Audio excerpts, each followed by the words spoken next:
Afternoon everyone, and welcome to another Round the Grounds episode. So it's League Two action again today. Bradford City versus Accrington Stanley. I thought I'd stay fairly local this week. Been feeling a bit under the weather. So yeah, what better place to come and watch some football at Valley Parade. Bradford really struggling this season. Sitting in 19th. Fans really not happy. Obviously coming into this one needing the 3 points, so it's a massive game for them to hopefully kickstart the season. Obviously Graham Alexander, 2 games in charge in league action and 2 defeats. Obviously I was at the Notts County game last week. First half was really poor defensively, made it too easy for Notts County. So yeah, looking to obviously kick on today against a tough Accrington side who come into this one, and a good win against Wrexham last week, so they'll be buoyant coming into this, sitting in 7th.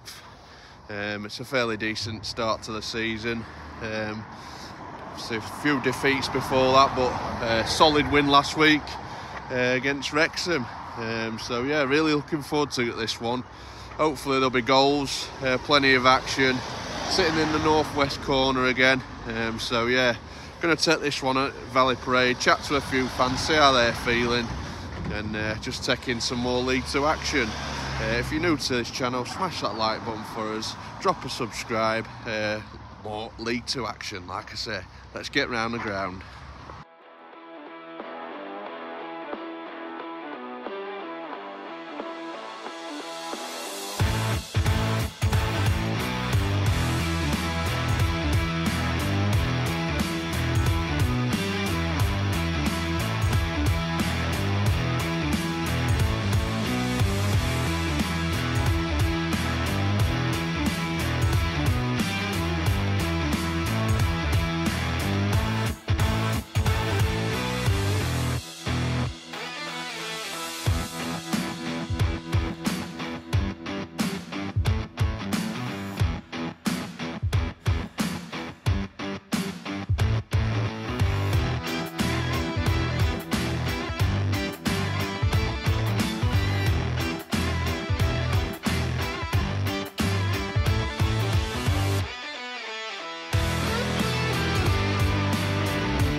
This is William when he's not on the pitch. Got a dirty nose, dirty beak.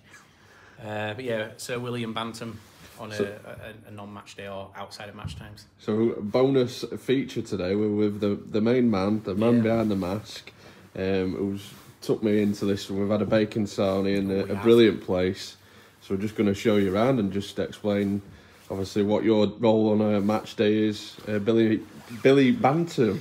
My role is to, I think, just wind people up as much as possible, but at the same time, it's not. It's, you know, for the kids, like the kids love it, and the amount of people that sort of message me privately afterwards and say that their kids have never been interested in coming to the football, but they've come and they've met Billy, and then they now want to come every week, and like I see the same kids every week having photos, and it's just, I suppose it's quite rewarding on that front. But then obviously there's the away fans, and like everyone.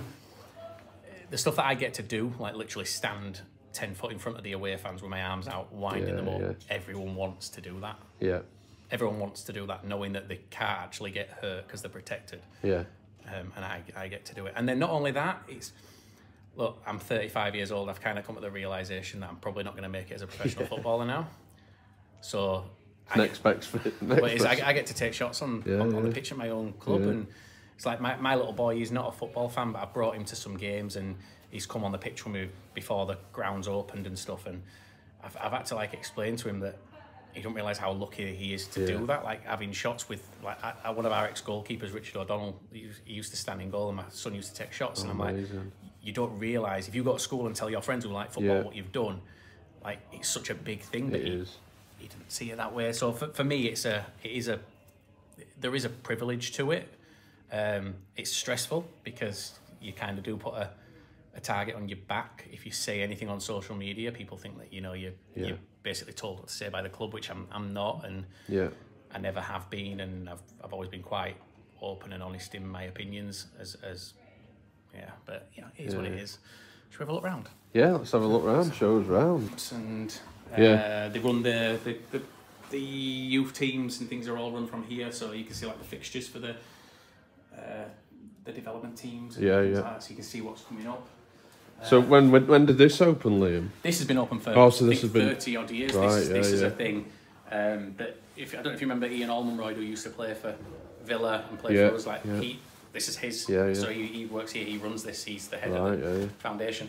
And then through here, it used to be the club shop. We've just had a brilliant bacon start, haven't we? This is the cafe now, the community cafe. It's cheap food. Yeah. We've got Bradley here. Come on in, Bradley, come on in. Tell us what you do. What don't I do? You make a good bacon sandwich, don't you? I make a very good bacon sandwich. You do, yeah. On a match day, I'm in the City Hall, and then during the week, I am the head of commercial events for the City Hall. Right, cool. A little bit of everything, really. So come and see if you're ever in Bradford. Or if you'd like to donate. Yeah. Or if you just want a bacon sandwich. So this opens this season, and it gets really busy, obviously, up into the build-up of match day. And, You were saying, obviously, the Wrexham fans, it was rammed. Actually, I couldn't get food on match day for Wrexham. I don't like to queue. I like to, pull round when I've got a pass. I like to just walk through people, but I didn't get to do that for Wrexham. And, that wall art on there is absolutely amazing. It's Stuart McCall. The Mark Hughes one from there disappeared. How was it? It was in the middle. Mark Hughes is So we expect to see Alexander. Yeah, I'll expect Alexander soon, but this opened this year. Used to the club shop, and it's going well. I don't think people realise they've got an alcohol licence, so they can, you can buy alcohol in here on a match day, and it's not the same food as in the ground. It's homemade food in here, so it's definitely worth coming in for. Yeah, so if you're in Bradford, definitely come down. It's open all week as well. Oh, is it? Brilliant, Yeah, non-match days. Yeah. No, lovely. Thanks for your time, Liam. And lastly, let's get a score predictions. 3-1. 3-1. Yeah, confident. Got to be, haven't I? Yeah. Nice one. Cheers, Liam. Cheers. We're back with Wayne, Accrington Stanley fan. How are you feeling going into this one? Dubious but positive. Yeah. Come off the back of a really good result last week. Yeah. We had a few poor performances before that, but hopefully we've got our stuff together now and can go into this one a little bit more buoyant than if we'd have had a poor result last week. Yeah, I took note of your results, and there's games where I think you should win, you haven't, and there's games that you shouldn't win, but you have. That's kind of been... And that's how my betting's been as well. The story of Accrington Stanley, really. I would hope that the league position that both teams are in is a bit of a, it gives a bit of an idea of the difference in the teams, and I would hope that we can take advantage of that. I think we do have a little bit more quality than these guys at the moment. It's just a case of getting out there and hopefully having a good start, and I think we've just been discussing how we're getting the crowd on the back early if we can. That'd suit our game, because it's very hard to get crowd back on side. It certainly with is, what's looking like is going to happen today with the protests against the owners. So hopefully we can use that to our advantage and pick up the 3 points here. Yeah, and just on that, obviously you've just touched on the owners. What would you think if you were a Bradford City fan? I've not really looked too much into it. Just what I've seen on Twitter.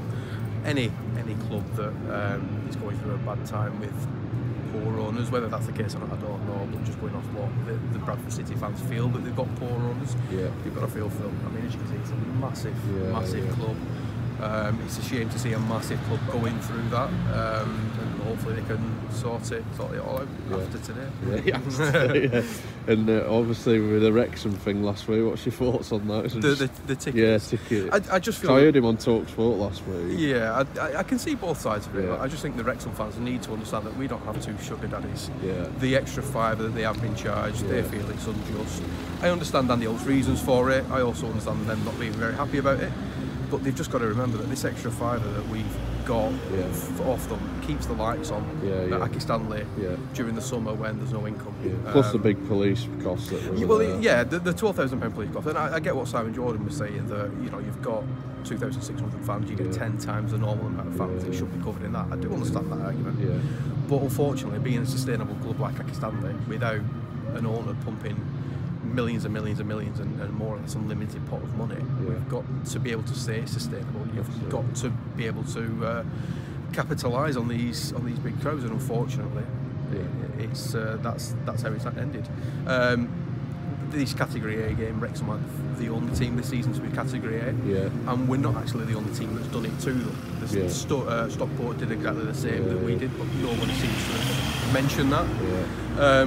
But to us, this money is the difference between competing in this level and not. We've just got to make the most of every penny that we can. If we were to go to a non-league club in the FA Cup, I wouldn't begrudge paying an extra £5 for my ticket to be able to keep a team that hasn't got the resources that Accrington Stanley have to keep them afloat. So seems so little, but it's so much.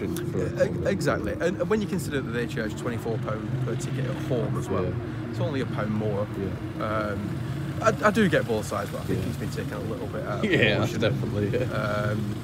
And just the best of luck to them.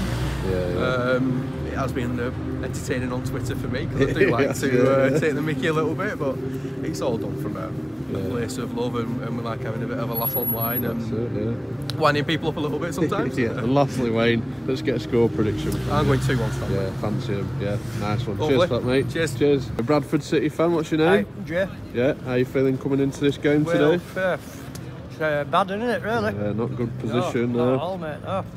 No, hopefully we can start getting some results, mate. What do you think's going wrong at Bradford this season? Bit of all sorts, mate. It could be here all day. It could, mate. It's a long story. Just hopefully get some results. And So Mark Hughes gone, Graham Alexander in. What are your thoughts on him? Do you?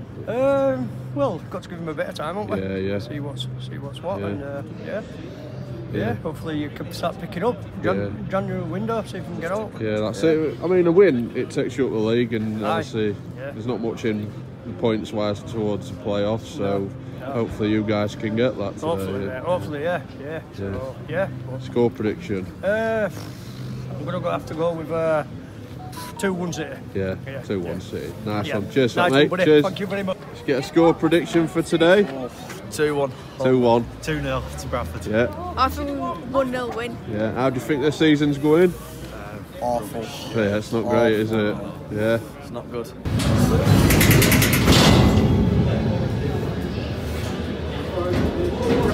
Cheers, mate. Nice one. Cheers, pal.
So just wrapping this vlog up before heading home. I'm absolutely freezing, but Bradford City getting a massive win against Accrington Stanley. 1-0 the final result. Not the best games, but when Bradford needed the points, they've got them. Obviously coming into this one in 19th, not ideal, so I think sometimes the performance is not necessarily be all or end all. It's just about getting that win and getting them points on the board, and they've got that today. Accrington Stanley, disappointed. Obviously their fans coming in this today after back of a good win against Wrexham will be massively disappointed. I think created a few chances first half, but didn't cause enough problems for Bradford.